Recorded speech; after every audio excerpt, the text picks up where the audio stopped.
depois a gente vai retomando no processo. Então, nosso material mandado lá no grupo.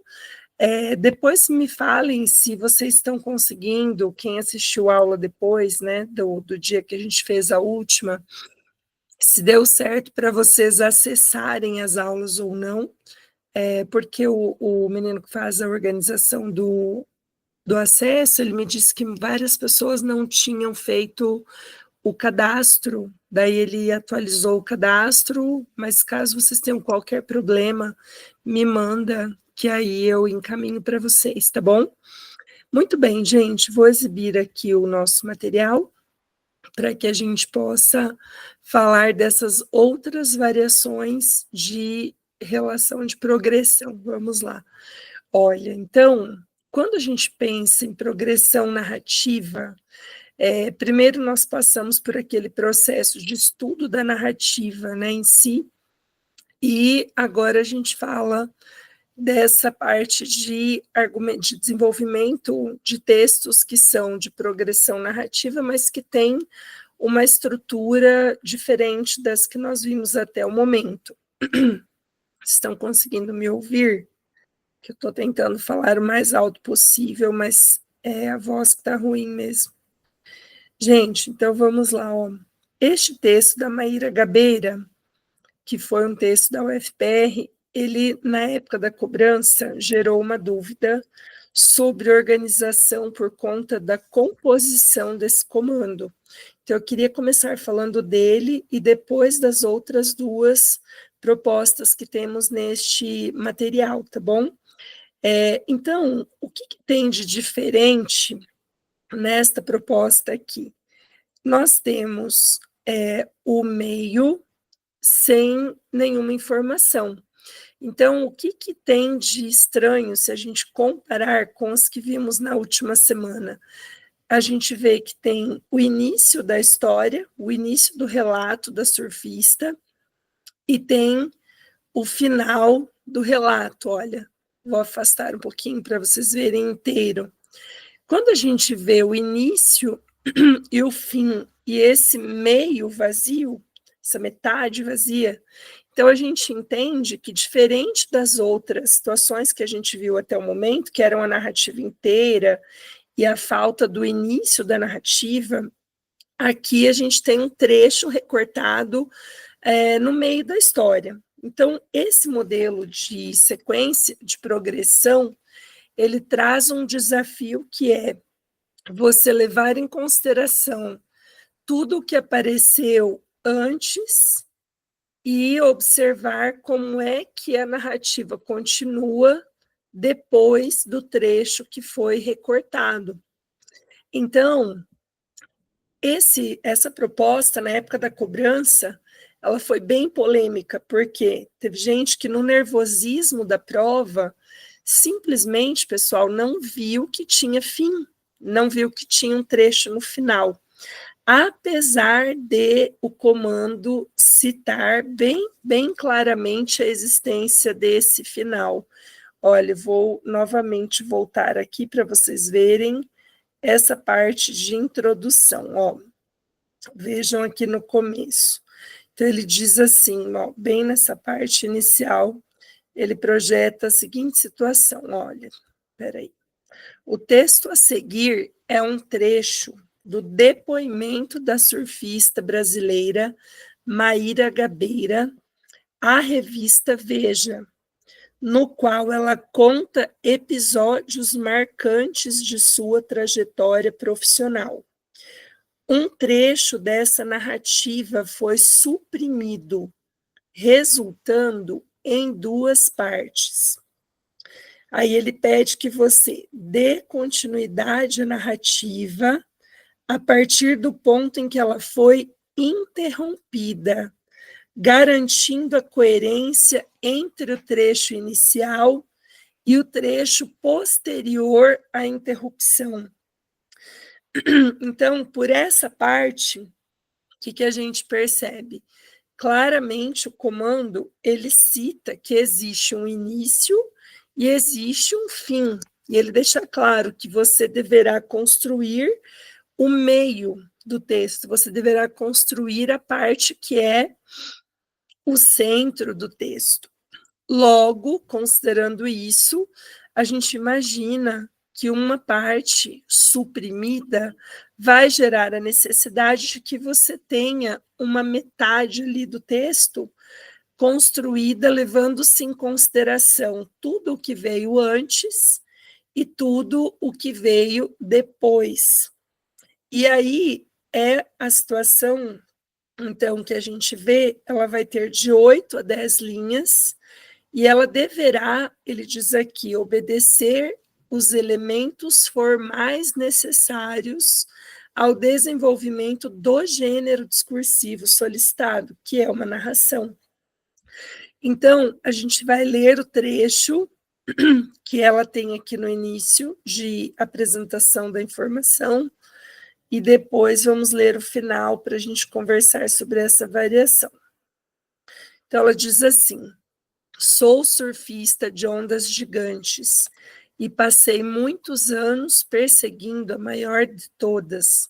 Cismei que ia ter esse título, mais difícil ainda por eu ser uma mulher disputando em um mundo de homens, e fui atrás dele com persistência. Quase morri em 2013 no Mar de Nazaré, em Portugal. Hoje, o local onde se formam as ondas mais altas do mundo. E mesmo assim, não desisti. Neste ano, aconteceu. Surfei uma onda de mais de 20 metros, a maior da minha vida. Eu consegui, mas a conta não foi barata. Tive o meu primeiro contato com o Oceano Revolto de Nazaré há exatamente 5 anos. Era um mar ainda pouco explorado, mas cheguei e pensei, se eu quiser ser reconhecida como surfista de onda grande, é aqui que eu tenho que praticar.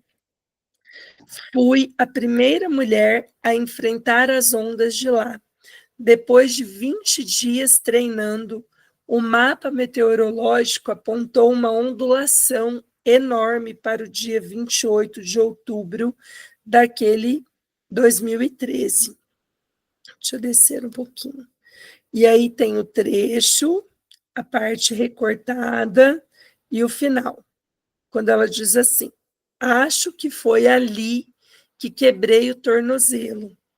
Começaram naquele instante as cenas do afogamento que ficaram famosas e até hoje podem ser vistas em vídeo na internet. Fiquei 9 minutos tomando ondas na cabeça e acabei apagando.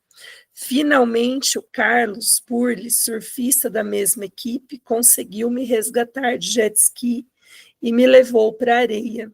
Fizeram-se os procedimentos de ressuscitação e eu recuperei a consciência. Lembro-me de abrir os olhos e ver a praia extensa, o dia nublado, só areia e céu. Entendi que estava viva e fiquei surpresa porque eu já tinha me despedido. Morri e voltei. Gente, então veja bem, fica claro para vocês quando a gente lê que ela está viva, correto? Teve um pessoal que matou a mulher nessa prova. Teve uma galera que colocou que ela morreu ali no meio, só que não percebeu que no fim ela estava viva. Então, a gente vai construir agora aqui uma compreensão do desenvolvimento, levando em consideração essa ideia. Ela começa descrevendo o o momento que precede, né, o pré-processo de entrada no mar. E ela termina dizendo que ela estava viva. Então, eu não posso, naquele meio do texto, construir uma relação que seja de morte da personagem. Não é um relato pós-mortem, né? Então, ela está viva, ela não morreu. Eu sei que talvez vocês vão dizer assim, como é que a pessoa não viu que ela está viva? Dia de prova deixa a pessoa realmente um pouco mais tensa, e vamos levar em conta, então, quais informações que vocês deveriam observar com atenção para fazer uma boa produção. Então, anotar sobre o exercício 1. Hoje nós vamos trabalhar 3 exercícios, tá? Então, sobre o exercício 1, vamos lá. Gente, o exercício 1, ele nos traz, então, essa situação. É uma sequência de continuação intermediária. Vocês podem anotar aí. Sequência intermediária, tá? O fato de ser uma sequência intermediária vai gerar para nós a observação, então, sobre o início, tá? Início e sobre fim, porque nós temos que ver exatamente o que da narrativa a gente precisa. Se a gente lembrar da teoria, vamos lembrar da teoria, o que tinha na teoria da narrativa? Situação inicial, que mais?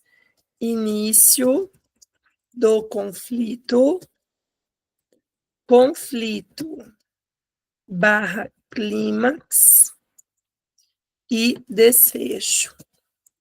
Então, dentre esses elementos, quais estão nessa parte inicial, gente?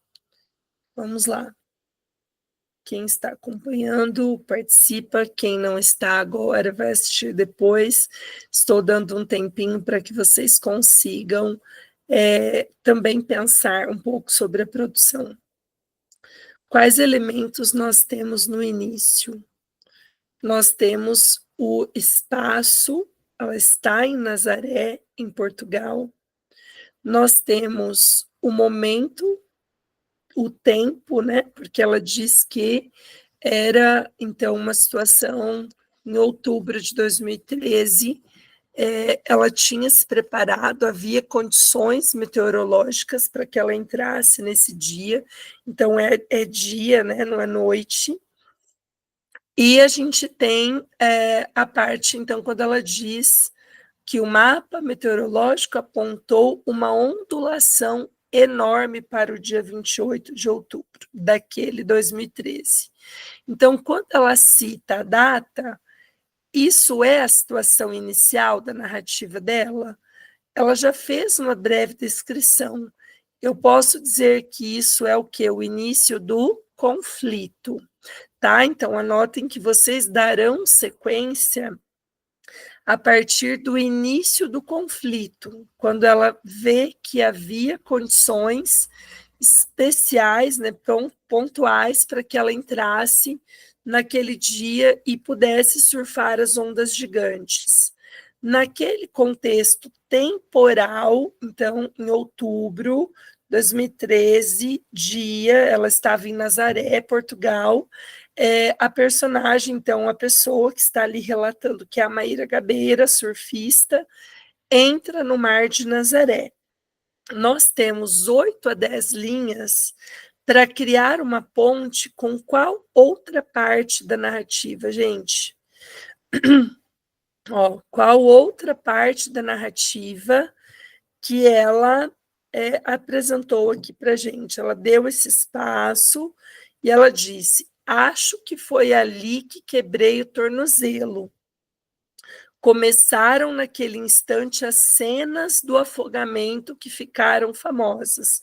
Então, o que eu preciso descrever? O próprio texto, ele vai citar para vocês pistas do que a banca queria que acontecesse aí. Então, eu tenho que descrever, no momento que ela fala, acho que foi ali que quebrei o tornozelo, qual situação gerou a quebra do tornozelo? Ela escorregou, ela caiu. Então, cuidado, por exemplo, para não criar uma situação que esteja fora do mar, porque ela não está fora, ela está dentro, ela já entrou, ela está participando já do campeonato. Então, no momento que ela diz, acho que foi ali que quebrei o tornozelo, a gente pode situar essa parte em que situação?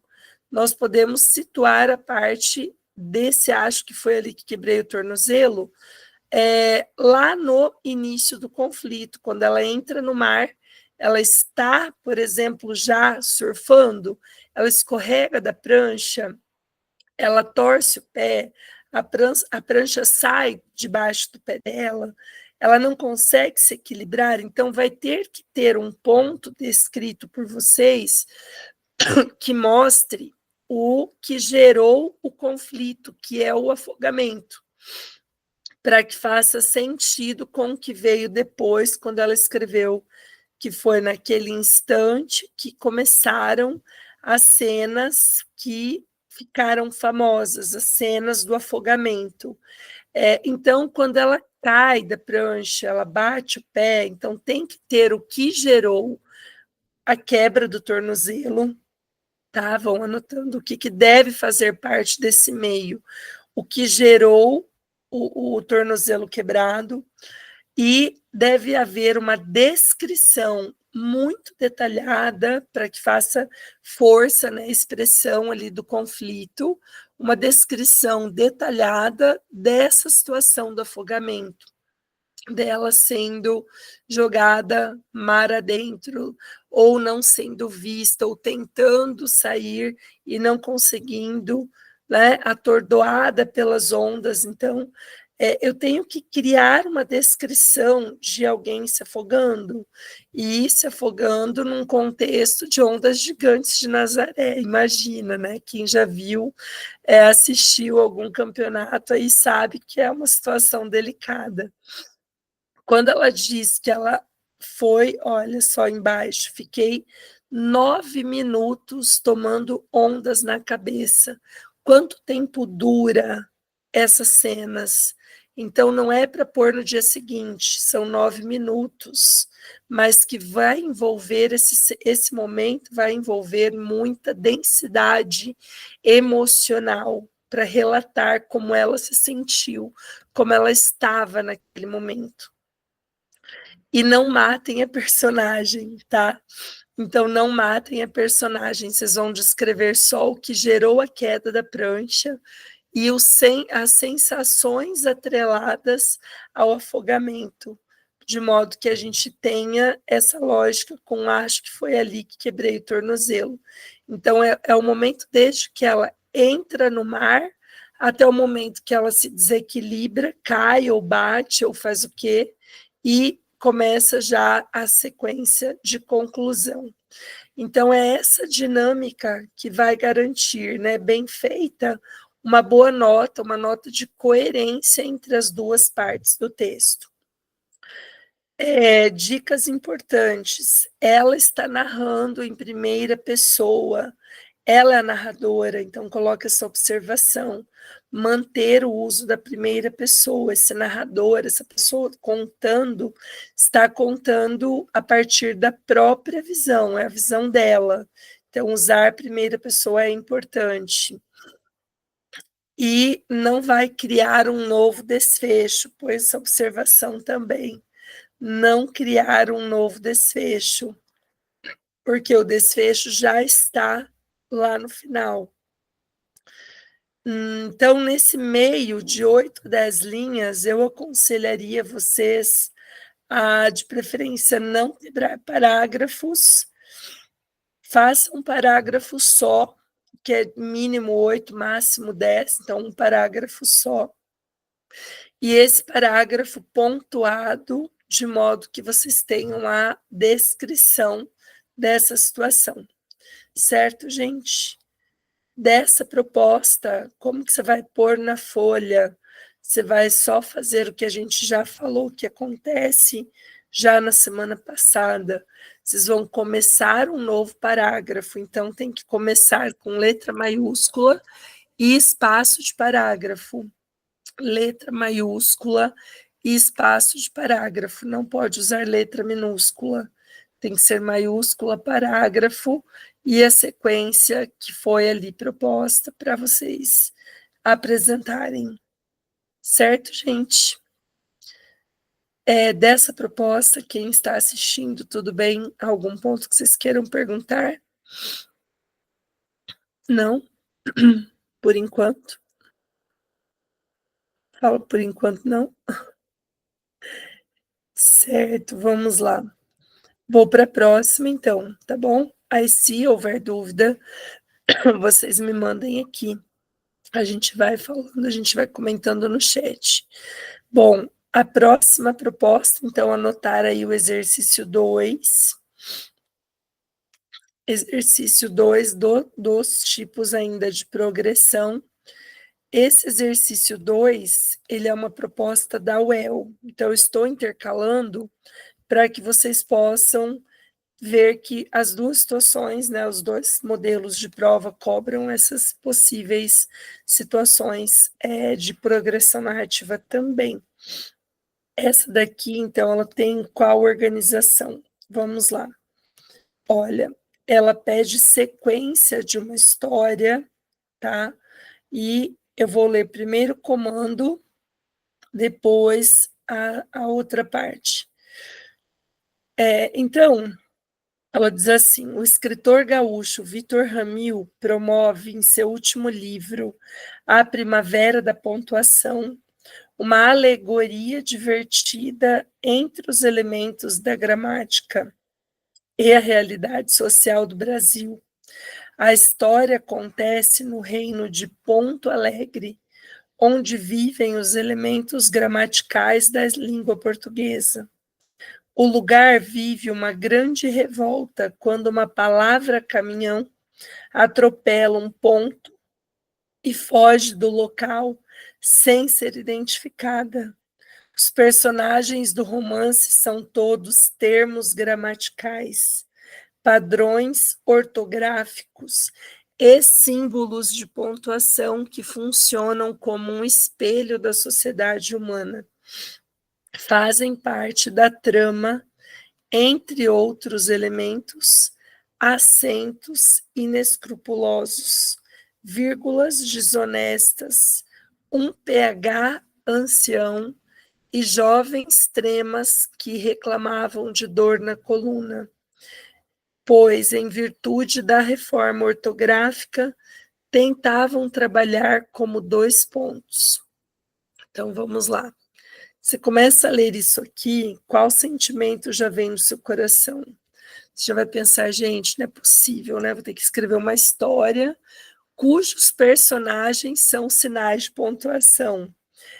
Então, é literalmente uma proposta metalinguística, né? Porque eu preciso saber de função de palavras, de classe de palavras, para saber como que eu vou articular essas situações lá no meu texto, na hora que eu for dar sequência à história. Então, ele diz assim: utilizando a mesma estratégia do autor, dê sequência à narrativa a seguir, criando um desfecho para a história. Então, ele vai criar um desfecho para essa história. Vamos lá. Ele pediu só o desfecho, ó. Então, ele pediu para dar sequência, criando um desfecho. Certa manhã, pintou-se um quadro negro, uma palavra caminhão, dessas que trafegam ameaçadoramente inclinadas, carregadas de letras garrafais, atropelou um ponto em uma esquina de frases e fugiu. Revoltada, a pontuação que a tudo assistira aglomerou-se no local do acidente. Essa é a parte que vocês terão que continuar. Então, vamos estudar isso com mais afinco. Anota aí para mim, exercício 2. Minuto, gente.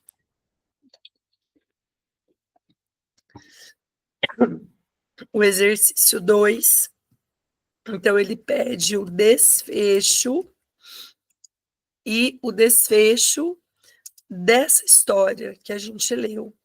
É uma história que tem toda a relação com sinais de pontuação. Então, quando a gente fala assim, bom, eu não tenho que copiar o início, mas eu tenho que levar em consideração quais elementos. Veja de novo aquilo que a gente acabou de anotar. Eu preciso lembrar da ordem da narrativa. situação inicial, início do conflito, conflito barra clímax e desfecho. Então, todas essas narrativas que a gente tem de continuação, é muito importante que vocês façam essa lógica para entender onde ela para saber como prosseguir. Então, aqui a gente tem a situação inicial, porque a gente tem o tempo, certa manhã, pintou-se um quadro negro. Então, tempo era manhã. Quando ele usa pintou-se um quadro negro e ele vai descrevendo o cenário, ele já cita os personagens. Então, existe uma palavra caminhão, que é um antagonista. A palavra caminhão está envolvida no conflito, é a causadora do conflito, a palavra caminhão. E aí ele diz, ela estava trafegando ameaçadoramente inclinada. Ou seja, se ela está inclinada, o que significa, gente? Que está em itálico. Então, anota para mim. A antagonista da história está relacionada, então, ao conflito, é a causadora do acidente, e ele chama de palavra caminhão.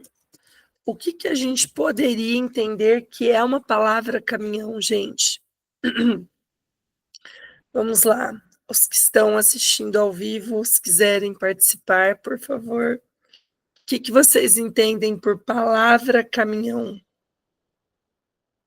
É uma palavra grande, é uma palavra que pode ser organizada.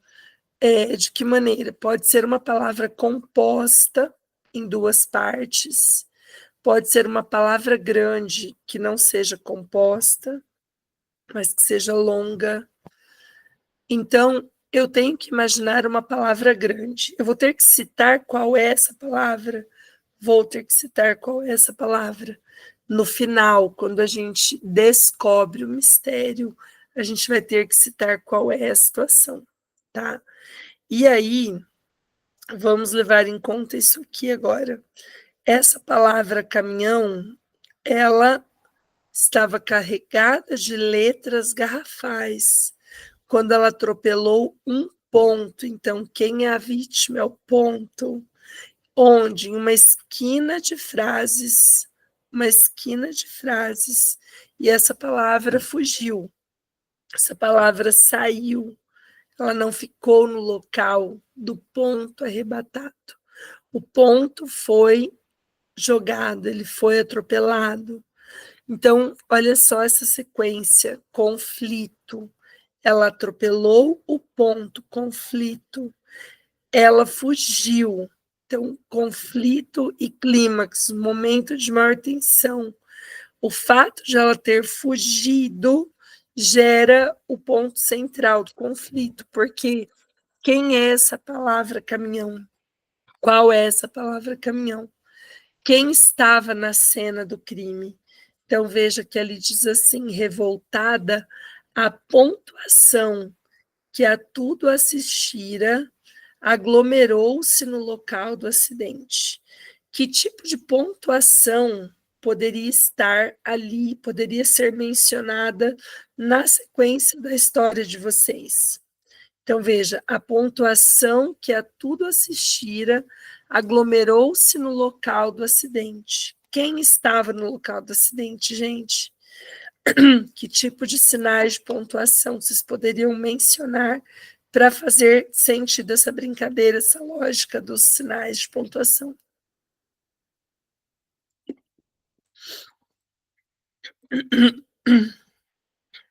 A Gi perguntou assim: o que necessariamente indica que vou precisar citar o nome da palavra da pontuação? Na hora da prova, como eu vou saber? Pensei que, como já está indicado, era para deixar assim. Então, mas ele é o causador do conflito, Gi. Então, veja, ele pediu para dar sequência, dando um desfecho para a história. Qual é o conflito? É o atropelamento do ponto. Então, como que a gente enxerga um desfecho numa história narrativa? É a resolução do conflito. Ele não vai pedir para você citar qual é a palavra, mas como a gente está trabalhando com um conflito que é digamos assim, um atropelamento, e aí todos estão curiosos, ó, ele diz assim, revoltada a pontuação, que a tudo assistir aglomerou-se no local. Então, o atropelador fugiu, a pontuação revoltada estava em volta. O que vai acontecer na sequência?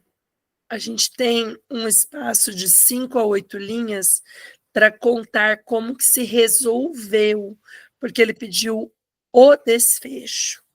Então, quem atropelou seria uma forma de conseguir dar um final que o comando pediu, que ele pede o desfecho é a resolução do conflito, então, dizer quem atropelou e por que, dentro da lógica textual, seria um final possível.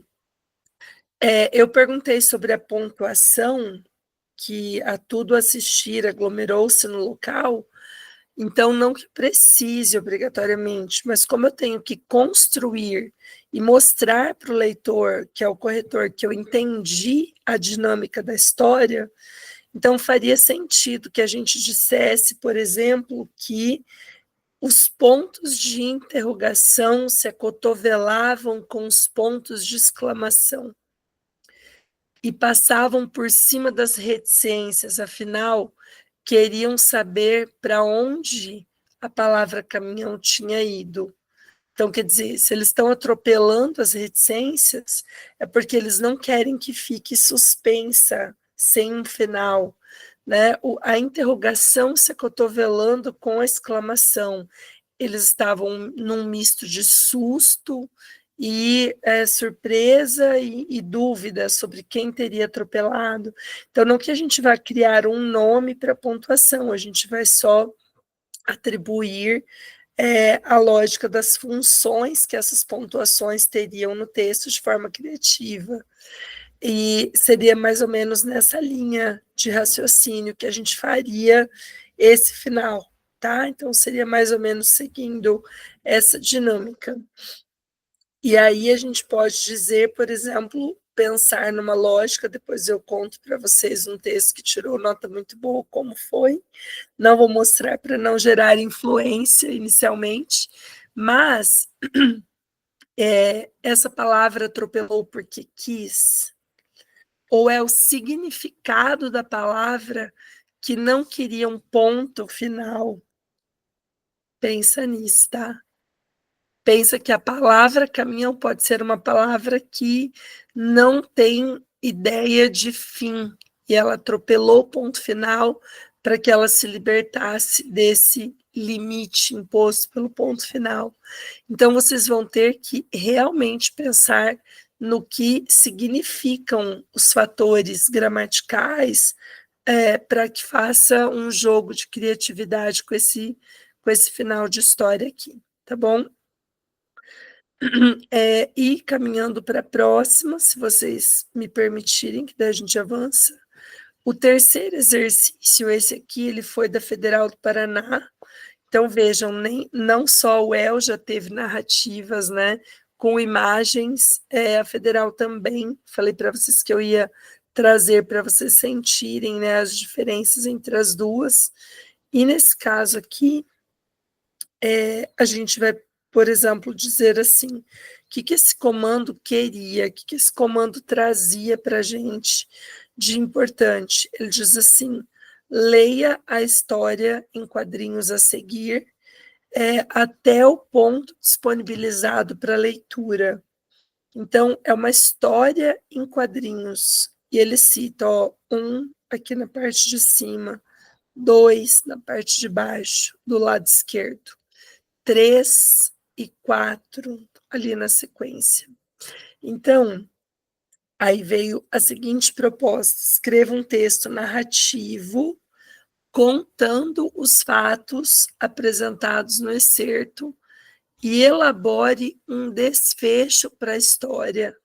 Seu texto deverá fazer a transposição da linguagem visual para a verbal na forma de uma narrativa, fornecendo elementos para que o leitor possa compreender o contexto narrado e o comportamento e reações das personagens sem precisar recorrer às imagens. Propor um desfecho para a história, coerente com o enredo apresentado, ter entre 10 e 15 linhas e respeitar as características discursivo-formais do gênero solicitado.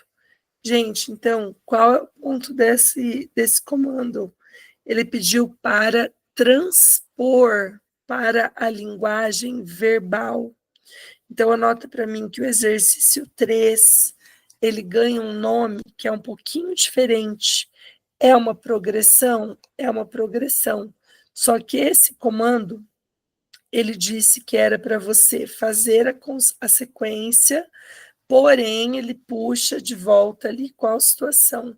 Você vai trazer também, nesse momento de introdução, você vai trazer também a base da história que está nos quadrinhos. Então, transpor para a linguagem verbal é considerar o que está, tá? O que está ali na parte visual. Então, eu tenho que colocar com palavras aquilo que o autor propôs na sequência das imagens. Basicamente, vocês vão anotar assim: descrever, recriar a situação narrada, tá? Então, descrever a situação narrada na imagem por escrito. E aí, compreender qual é o início, qual é o fim, qual é o meio dessa situação. Então, ele mostra no quadro 1 o espaço, que é um bosque, tem um personagem masculino bebendo, ele caminha nesse lugar, é noite, porque olha, no céu tem estrelas, e aí no quadro 2 ele avista uma figura feminina desfalecida numa árvore, num tronco de árvore. Ele se aproxima, então, sequência narrativa, vocês vão criar isso no texto. Ele se aproxima dessa figura feminina e ele observa se ela tem sinais vitais, isso já no item 3. E ele se desespera, ele leva as mãos à cabeça quando ele vê que não. E ele, então, naquele momento de desespero, procura se ela tem algo na bolsa, tem ali no quadro, na parte de baixo, que permitisse saber quem é, identificar essa personagem. Enquanto ele está mexendo na bolsa dela, desfalecida, morta, eu tenho um grupo de pessoas que se aproxima e que o indaga sobre o que ele está fazendo ali. E a história não termina. Então, você vai terminar essa história, vai contar um fim surpreendente. Quem que eram essas pessoas? O que aconteceu com ele depois desse momento que eles chegaram? Qual foi o fim da história? Vocês vão contar nessa parte de fechamento de texto. É isso. Então, eu acabei colocando 3, porque eram textos um pouquinho mais curtos.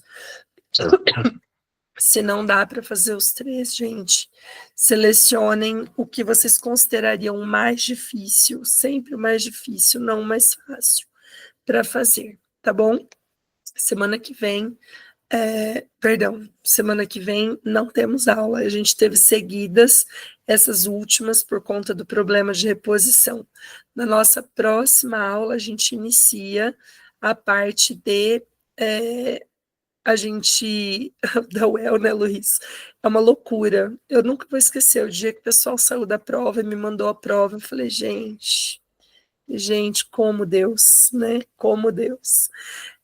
Então, essa parte de escolha, daí vocês só identifiquem para mim, né, qual que vocês fizeram, por favor, para que eu possa corrigir sempre sabendo qual foi a escolha. Eu falo, Gi, eu vou falar para ele arrumar sim, porque ele está fazendo atualização para que vocês consigam acessar já o cadastro, né, o curso que está no cadastro de vocês, tá bom? Gente, é isso. Pois é, Luiz. Pois é, vocês não sabem da missa metade, a gente só começou. O lado bom, tá? E tem um lado muito bom de vocês terem, né, começado esse processo antes, porque a gente consegue ver com calma. A maioria das pessoas que vai para a segunda fase deixa para descobrir tudo isso aqui em um mês. E aí não faz tudo, não tem como fazer tudo, nem tem como ensinar tudo em um mês. Então, é muito bom, né? Que aí vocês têm a chance de vivenciar as dificuldades e praticar. Gente, muito obrigada. Na sequência, eu estava dizendo, né? Nós vamos trabalhar com os textos argumentativos e depois dissertativos. A gente vai nessa evolução, tá bom? Beijo, até mais, desculpa a voz, mas espero que vocês tenham conseguido me ouvir. Tchau, gente, obrigada. Até a próxima semana.